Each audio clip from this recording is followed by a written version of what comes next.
What's going on, everybody? It's Dan here with another Moonshine talking. Hope everyone's having a good day. I'm having a pretty good day. It's been an interesting couple of days for me. I haven't had internet for the past few days. Apparently, the landscapers at the property that I live on, they whacked the cable. So I came home one day during my break, saw the crap was inoperable and called called my cable provider. They said, yeah, we got to send somebody out there. So they did. So I had a couple days where I was offline, which is fine. It gives me an opportunity to do other things. I was still commenting on people's channels, but I was like sitting at my job or sitting in a parking lot somewhere like a pauper, just trying to still stay somewhat connected to the various people that I like connecting with.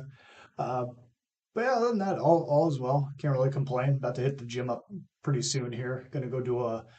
I'm gonna go hit an actual gym instead of doing workouts here. I'm gonna try to do a proper leg day, so we'll see how that goes. But yeah, I haven't been on a leg press in forever, so I want to get on one of those and just test myself.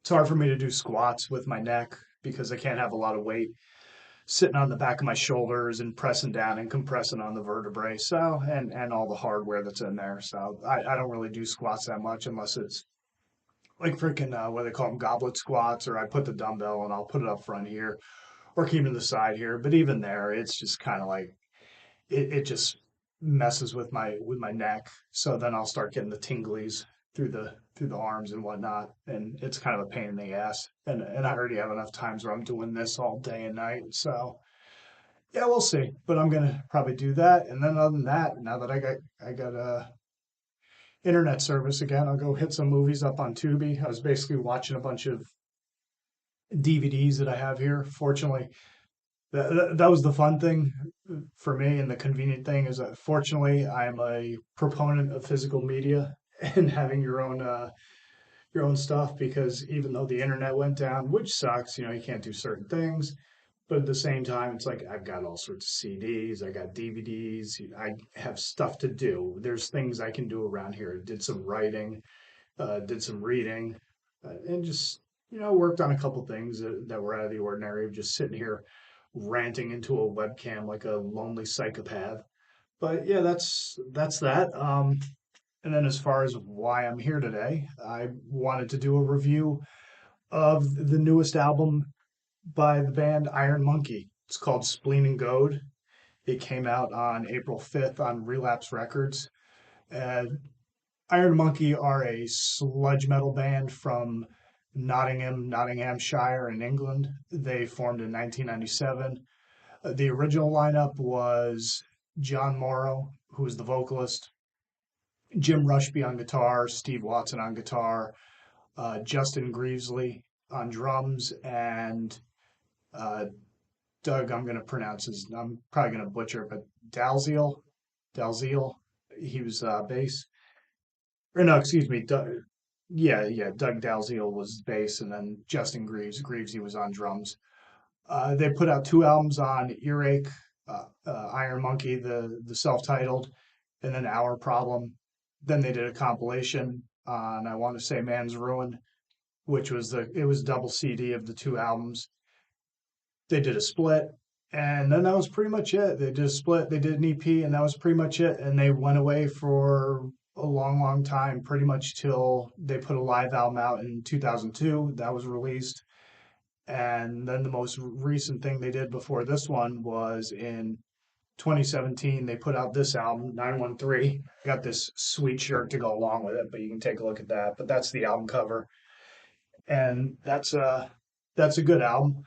Um, Apparently, and I didn't know this because even though I'm familiar with Iron Monkey, I didn't really listen to them much in the past, but I wasn't aware that their original singer, John Morrow, had died in 2002. He apparently had heart failure at 28 years old and something related to kidney issues, and he just passed away. It sucks, and I know I've been watching a couple interviews with Jim Rushby because he pretty much took on the vocal duties on the last two albums, and it was I don't I think it was definitely it was it was a change. It was definitely a loss to them, especially, and yeah, I think that probably took a little bit of the wind out of their sails. But beyond that, they've come back and trying to do their thing, just do justice to their sound. I guess I don't know, I'm kind of babbling at this point about that much, but yeah, their lead singer passed, and then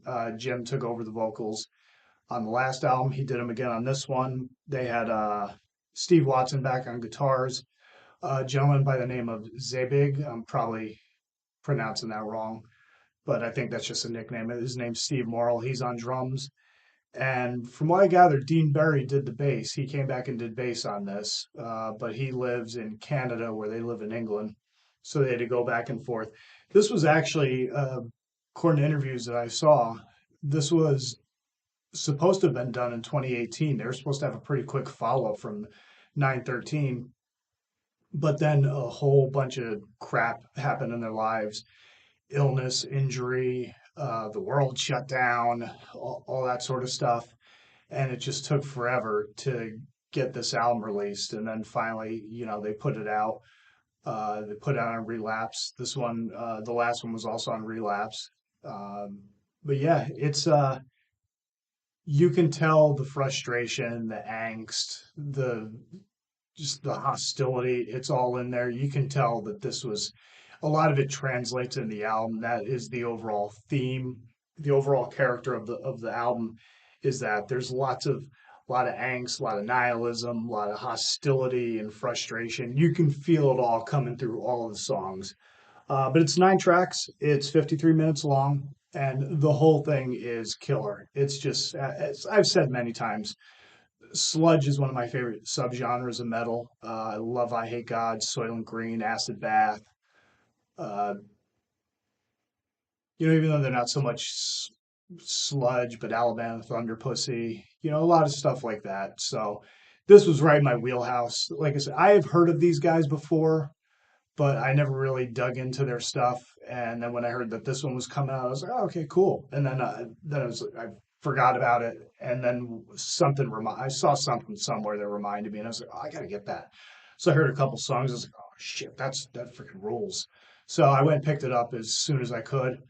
Came in the mail, and we were off to the races. I've been listening to this for a week straight now, and it's tremendous. This is music to destroy things by. This is what you want to, whether you're in the gym, you're doing any sort of physical labor or anything like that, anything to get you pumped or to just really just yeah, just like I say, stuff. This is music to destroy things too. This is the soundtrack for it.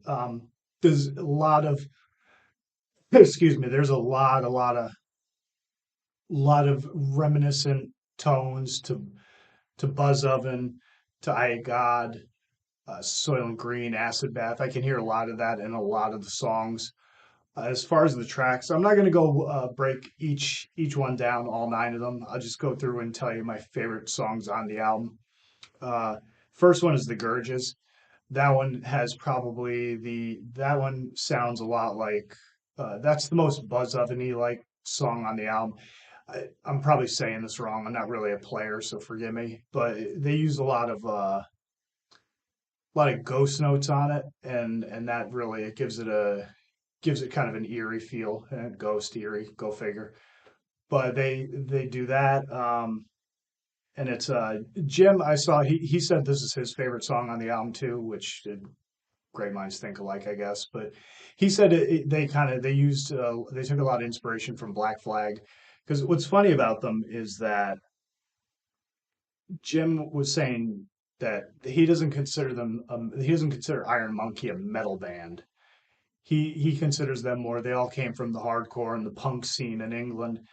And one interviewer was joking with him and said that when punk and hardcore players learn how to play, then they join metal bands. And I don't know if he really, I don't think he enjoyed that all that much. But he just basically he doesn't. He's not a technical guy. He was the guy who was asking him all sorts of gear stuff, and he was like, I have my guitar and I have my pedal, and then that's it. I plug it into the amp and I play. So I'm not really a big tech, which I appreciate. That made me laugh. Um, but yeah, the Gurges, that's tremendous. Concrete Shock, that's the second one on the album. That one just punches you straight in the face. It's very straightforward, very riff heavy, very heavy.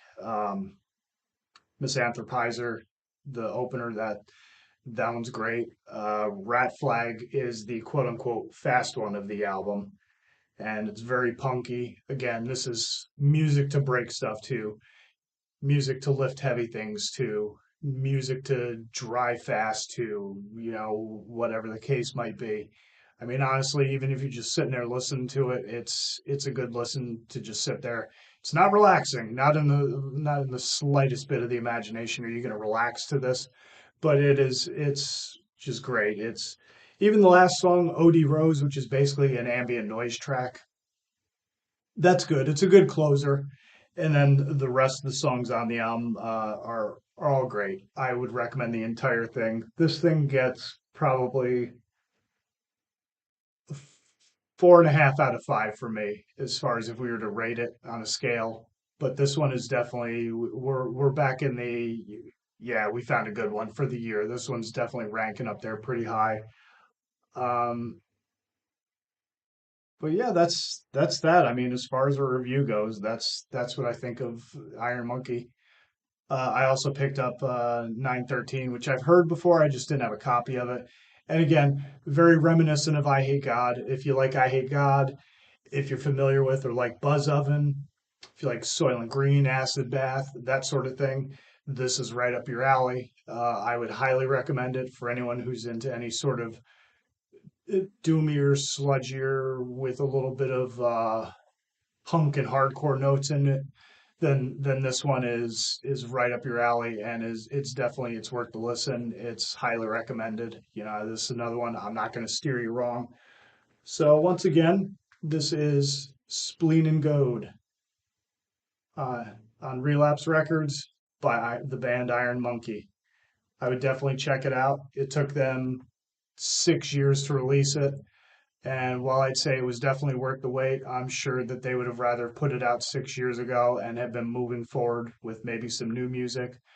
Um, as far as touring, it doesn't sound like they're real high on the whole touring thing. I think there's a few logistical uh, obstacles that they have to overcome with 3/4 of the band being in England and then the bass player being in Canada. I think they got to work that out. It didn't sound like, from what I heard, that Jim seems all that interested in doing like some elongated tour. I don't know, maybe somewhere down the line. I don't know about this year, but maybe even next year. Maybe they'll hop on some festivals. Maybe that's another one. Hell's Heroes. Uh, Maybe not. I don't know so much Maryland Death Fest, but Milwaukee Metal Fest. That could be a good place for them to come stateside. It'd be nice if they came over here. They got on a bill with somebody and were able to come tour the States a little bit, but we'll see. You never know. Anything can happen. And yeah, that's pretty much it. That is my review. Uh, Again, give them two horns up, and that one, I guess that would be four horns. Not two hands of horns. I don't know. I'm not very good at math. So anyhow, if you like this, feel free to like it, comment, share it. Tell me if you heard this album, if you're familiar with Iron Monkey, what you think of them. Do you like them, dislike them, whatever the case might be. If you think they sound like any of the bands that I mentioned, do you like any of the bands that I mentioned? Yeah, all comments, liking, sharing this stuff out is appreciated. So if you do that, cool. If you don't, even if you're watching it, I appreciate it nonetheless. So yeah, so that's that. And until next time, stay sick, stay heavy, stay brutal. Upon impact, always tuck your chin. Don't forget to breathe. I will catch you on the next one. And so long from the Sunshine State. Later.